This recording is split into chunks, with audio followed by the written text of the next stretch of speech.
Hello, my name is Caitlin Rule, and this is Module 1 for AEP 880. So a little bit about my work. So my background, I am in my 6th year of teaching. My first 4 years were on base at Fort Riley, where I taught 2nd grade. And then right now I am in my 2nd year at Auburn Elementary, also teaching 2nd grade. Auburn Elementary is located in Auburn, Kansas, which is kind of a rural area outside of Topeka.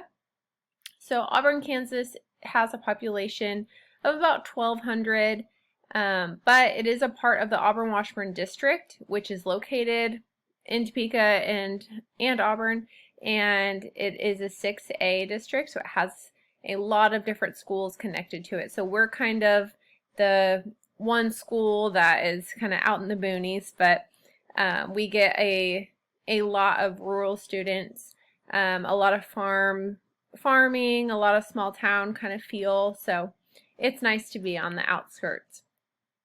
Our school this year actually started hybrid, and now we have decided to come fully back just K through 2, and so 3 and up are still remote, but we'll see what happens in the next couple weeks. So I have a couple pictures kind of what I look like going to school every day now, so you can kind of see that.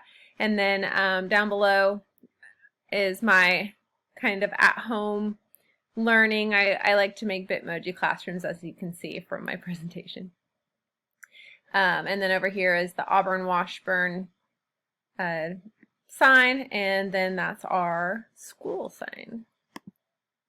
So a little bit about me. This is a picture of my family. I have my husband Chandler, my daughter Charlie, and my dog Bocephus, but we call him Bo. And some things I love to do, I just love to be outdoors. Right now it's kind of cold to be outdoors, but we still try to get out there. I love to read whenever I get the chance, and I love to hang out with friends and family. Right now, my daughter takes up a lot of my time, and I'm more than happy about it. I've been told I'm very creative, outgoing, and I know I'm very optimistic about things. I love looking on the bright side, so I know no matter what happens this year, everything's gonna be better. So that's a little bit about me. And then a little bit about where I'm from. So my maiden name is Kern, which on my father's side, he is a little bit of Czech Bohemian and then a little bit of German. So he's half and half there. And on my mother's side, my grandma is English and Irish, and my grandpa is just English. So I'm a big mix between all of those. Some traditions that we try to keep in with our family is we do have a family reunion on Memorial Day every year. We go down to where my parents are from, which is Caldwell, Kansas. It's a small town located right on the border of Oklahoma and Kansas. And we also always have holiday dinners at Grandma's. We try to make Thanksgiving at one grandma and then maybe Christmas at the other grandma and switch when we can. But at my mother's side, my grandma always every year has made a special punch and Waldorf salad, and that has been passed down for generations. She said at her grandmother's house, that's when she noticed that it was getting started, so they've always made a special punch for everybody and had Waldorf salad, even though not a lot of people eat the Waldorf salad, but she still makes it every year, even if nobody eats it.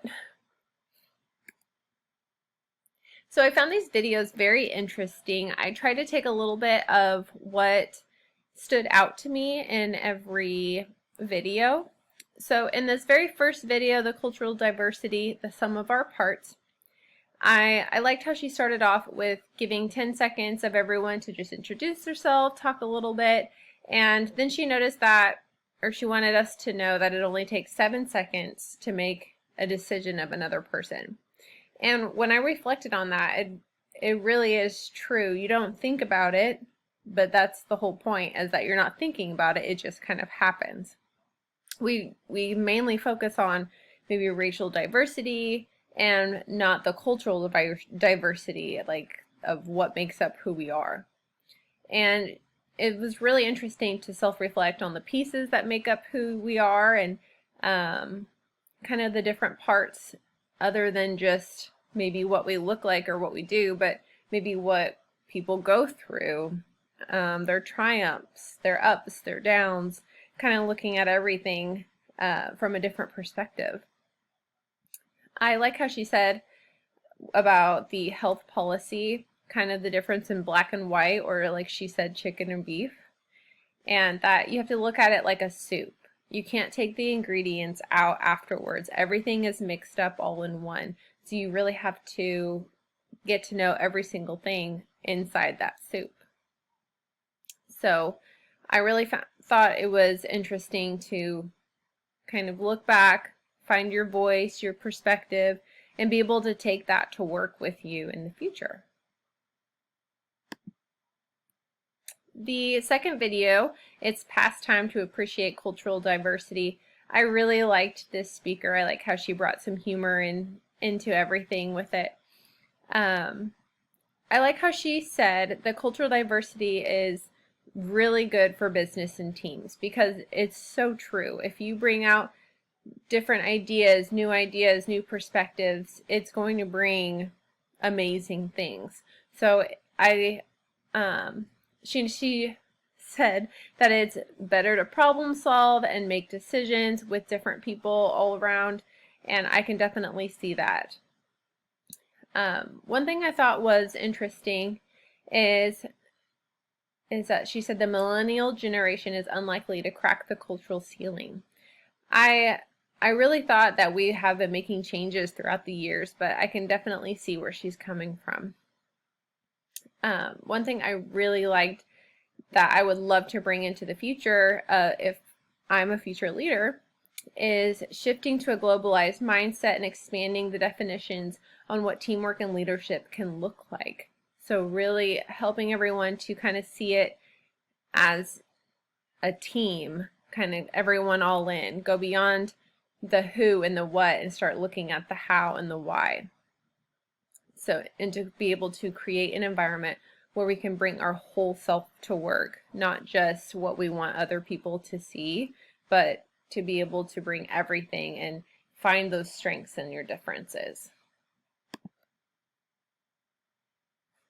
The next video, The Challenges of Cultural Diversity, had a lot of different facts. I really thought it was interesting, the understanding of stereotypes, that there was a tri-component model of attitude. So from cognitive, which is assumptions, to affective, which is feelings based on assumptions, and then to behavioral, which is behavior based on assumptions. You kind of just think that there's one kind of attitude, but it was really interesting to me to find that there were 3 different ones. And the different factors that lead to cultural prejudice. There are some things that I've noticed maybe in the past or right now in the future at schools that people might do that you really just were unaware about. So especially, the cultural intensity and lack of awareness, work ethic and approach of completing tasks, decision-making styles, different verbal and nonverbal communication styles. There's all kinds of differences that really you need to stop and think and take into perspective.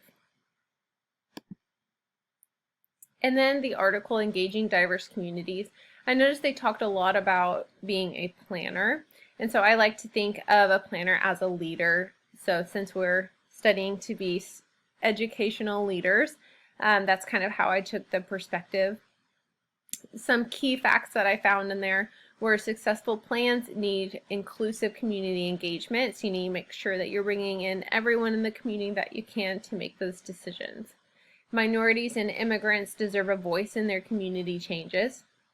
To navigate changes with all community members, not just the most powerful or the majority, you make sure that you need to have a voice for everybody or get a voice from everybody. You need to make sure to research meetings and activity times So, for example, like religious services or cultural events, so that everyone knows that their needs are met. If you have a lack of diversity in participants in your leadership, it could lead to distrust of other people and minorities if they look to your group and they notice maybe your group doesn't have a lot of diversity. They might not trust you or want to get involved.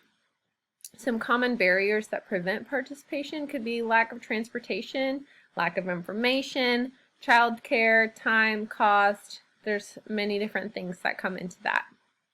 So if you let everyone participate, if you reach out, it gives power and a voice to the community, and more people are more willing to be involved.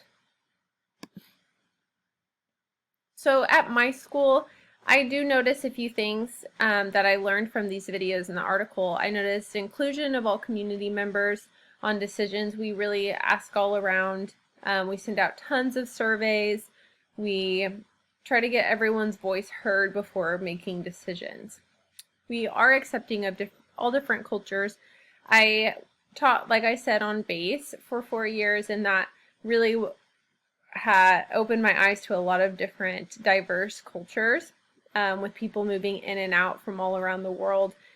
It was really cool to learn about a lot of different things. Asking more of common barriers that prevent participation. So seeing what do you need, how can we help you to help everyone be able to get involved and participate. So just like I said, with sending surveys, not just to parents, but to everyone in the community. How I would apply this knowledge, maybe in the future or even when I go back to school, make sure that I create a team that understands to look beyond the outside of someone, to go beyond the who and the what, and to look at the how and the why, to make a more globalized mindset, not just for myself, but for everybody that I work with, and maybe even the students that I teach. To create an environment to bring our whole self to work, include diverse decision making, and educate about cultural prejudice to make sure that it does not happen in the future. This assignment demonstrated correlation to the standard by having me evaluate the videos and article about cultural diversity and the different parts of meanings it includes. I cultivated and designed a presentation with this learned information to share with my classmates. This assignment is relevant to my current learning because education is filled with possibilities to work with and teach many diverse cultures. This assignment improved my understanding of cultural diversity by showing examples of what all there is to learn and look for in different cultures. That cultural diversity is more than what a person looks like and where they come from, but their beliefs, actions, and ways they communicate. This assignment has helped me to become a better future leader by showing me the different types of cultural diversity. Like I stated before, it showed that cultural diversity is more than what a person looks like and where they come from, but their beliefs, actions, and ways they communicate. I hope my classmates who watch my presentation take in another perspective of the videos and articles for this assignment. There are always multiple takeaways that come from each lesson. I'm sure I will learn more about this topic when I see my fellow classmates' presentation as well.